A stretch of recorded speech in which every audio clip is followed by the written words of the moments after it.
श्रीराम समर्थ. श्रोते हो, आपण ऐकत आहात श्री गोंदवलेकर महाराज यांचे प्रवचन. साधनात अत्यंत सावधगिरी पाहिजे. शेताची मशागत झाली, बी उत्तम पेरले, पाऊस चांगला पडला आणि रोपही जोराने वर आले तरी काम झाले असे नाही. कारण जसजशी एक एक पायरी पुढे जाईल तसतशी जास्त काळजी घेण्याची गरज असते. शेत वाढले तरी त्याचा नाश दोन कारणांनी होऊ शकतो. एक म्हणजे गुरेढोरे शेतात घुसून नाश करतील, किंवा दुसरे म्हणजे कीड पडून किंवा टोळधाडीसारखा काही उपद्रव होऊन शेत साफ नाहीसे होईल. यापैकी पहिले कारण थोडे स्थूल आहे, तर दुसरे थोडे सूक्ष्म आहे. शेतात गुरेढोरे शिरली तरी वरवर दृष्टी टाकूनही सहज समजते आणि त्यांना हाकलताही येते. पण कीड पडली तर जवळ जाऊन बारकाईने पाहावे लागेल. शेताला कुंपण घालून ढोरे आत शिरणार नाहीत असा बंदोबस्त करता येतो आणि राख, शेण, औषधे वगैरे टाकून कीड न लागेल अशी तजवीज करता येते. हे सर्व करताना शेतकऱ्याला सतत जागृत राहावे लागते, म्हणजेच एकसारखे शेतावर लक्ष ठेवावे लागते. हाच नियम परमार्थातही लागू पडतो.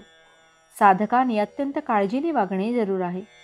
शेताचे रक्षण व्हावे म्हणून जसे कुंपण, तसा संसार हा परमार्थाला कुंपण म्हणून असावा. कुंपणाला जर खत पाणी मिळाले तर कुंपणच शेत खाऊन टाकते. तसे न होईल इतक्या बेताने संसाराला खत पाणी घालावे. शेताला कीड लागली की काय हे जसे बारकाईने पाहावे लागते, त्याप्रमाणे आपली वृत्ती कुठे गुंते की काय याकडे बारकाईने लक्ष असावे. अशा सावधगिरीने वागले तर पीक हातात येईपर्यंतचे काम झाले. पण पीक हातात आले, आता काय काळजीचे कारण असे म्हणून भागणार नाही. पीक हातात आले तरी त्याची झोडणी झाली पाहिजे. पुढे दाणे दास्ताना जपून ठेवले पाहिजेत, नाहीतर उंदीर, घुशी धान्य फस्त करतील. नंतर पुढे जरूर लागेल तेव्हा ते काढले पाहिजे. काढताना सुद्धा दाणा फुटणार नाही इतक्या बेताने ते काढले पाहिजे. अशा तऱ्हेने आरंभापासून शेवटपर्यंत अगदी जागरूकतेने वागले पाहिजे, तर साधकाची शेवटपर्यंत तग लागेल.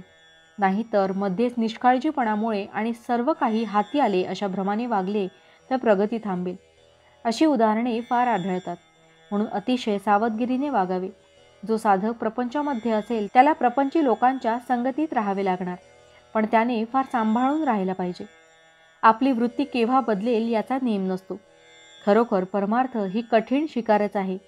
शिकार अशी मारली पाहिजे की आपल्या मीपणाला मारून आपण जिवंत राहिले पाहिजे आणि आपल्याला नको तेवढेच गळून पडले पाहिजे. भावार्थ: सावधानता ठेवून नाम घ्यावे. नामाची सतत धार धरावी, म्हणजे ते वृत्तीपर्यंत पोहोचते. जानकी जीवन स्मरण जय जय राम. महारुद्र हनुमान की जय. समर्थ रामदास स्वामी महाराज की जय. सब संतन की जय. श्री अनंत कोटि ब्रह्मांड नायक राजाधिराज सच्चिदानंद सद्गुरु श्री ब्रह्म चैतन्य महाराज की जय. जय जय रघुवीर समर्थ. आता आपण 13 वेळा नामस्मरण करूया. श्रीराम जय राम जय जय राम.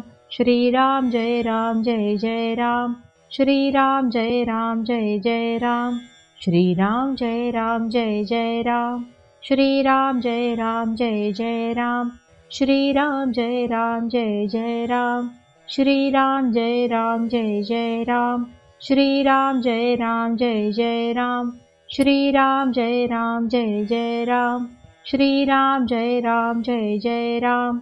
श्रीराम जय राम जय जय राम. श्रीराम जय राम जय जय राम.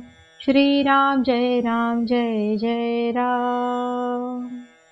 जय श्रीराम.